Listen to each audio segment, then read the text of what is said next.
Big ബോസിന് അങ്ങനെ ഒരു പുത്തൻ പ്രമോ വന്നിട്ടുണ്ട്. എല്ലാ സീസണിലും ഉള്ളതുപോലെ തന്നെ ഒരു ക്ലാസിക് സാധനം തന്നെയാണ് ഈ ഒരു ടാസ്കും. അതായത് ഒരു കണ്ണാടി ഉണ്ടാവും. അപ്പോൾ ആ കണ്ണാടിയുടെ മുമ്പിൽ ചെന്ന് നമ്മൾ നിൽക്കുക. എന്നിട്ട് നമ്മളെ മനസ്സ് തുറഞ്ഞ് നമ്മളോട് തന്നെ എന്ത് പറയാനുണ്ടോ അത് സംസാരിക്കുക എന്നതാണ് ടാസ്ക്. അപ്പോൾ അനീഷ് ചേട്ടനെ മാത്രം കാണിച്ചുകൊണ്ടുള്ളൊരു പ്രമോ ആണ് വന്നിട്ടുള്ളത്. അപ്പോൾ അനീഷ് കണ്ണാടിന് മുമ്പിൽ ചെന്ന് നിന്നിട്ട് പറയുകയാണ്, ഇവിടെ നിന്ന് കിട്ടിയ നന്മകൾ മാത്രം നീ എടുക്കുക, നീ ഇപ്പോൾ ഒരു നല്ലൊരു വ്യക്തിയായി മാറിയിട്ടുണ്ട്, അപ്പോൾ അത് തുടരുക, അതുപോലെ തന്നെ ഭാവിയിലോട്ടും തുടരുക, പിന്നെ ഫിനാലെ ജയിക്കട്ടെ എന്ന് ആശംസിച്ചുകൊള്ളൂ എന്നൊക്കെ പറഞ്ഞ് സ്വയം മോട്ടിവേറ്റ് ചെയ്യാനായിട്ടുള്ള ഒരു അവസരം കൂടിയാണ് ഈ ഒരു ടാസ്ക് എന്ന് പറയുന്നത്. വളരെ അടിപൊളിയായിട്ടുള്ള ഒരു ടാസ്ക് തന്നെയാണ് കേട്ടോ. സത്യത്തിൽ ചിലവരൊക്കെ ഈ കണ്ണാടിയുടെ മുമ്പിൽ വന്ന് സ്വയം ഇങ്ങനെ പറയുമ്പോൾ ചിലവരൊക്കെ കരഞ്ഞു എന്നാണ് അറിയാൻ സാധിക്കുന്നത്.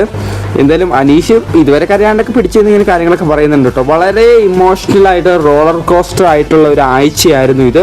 എനിക്ക് തോന്നുന്നു ബിഗ് ബോസ് വീട്ടിലുള്ള എല്ലാ കണ്ടസ്റ്റൻസും ഇന്ന് തന്നെ ബിഗ് ബോസ് വീട്ടിൽ നിന്ന് പുറത്താകുന്നതായിരിക്കും. ബാക്കിയുള്ളവരൊക്കെ വെറും 6 പേര് തുടരുന്ന ഈ ഒരു സാഹചര്യത്തിലായിരിക്കും ഈ ടാസ്ക് ബിഗ് ബോസ് നടത്താൻ സാധ്യത കൂടുതലും.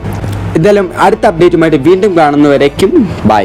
പിന്നെ പോകുന്നതിന് മുമ്പ് സബ്സ്ക്രൈബ് ചെയ്യുക, വീഡിയോ ഇഷ്ടമായി ലൈക്ക് അടിക്കുക.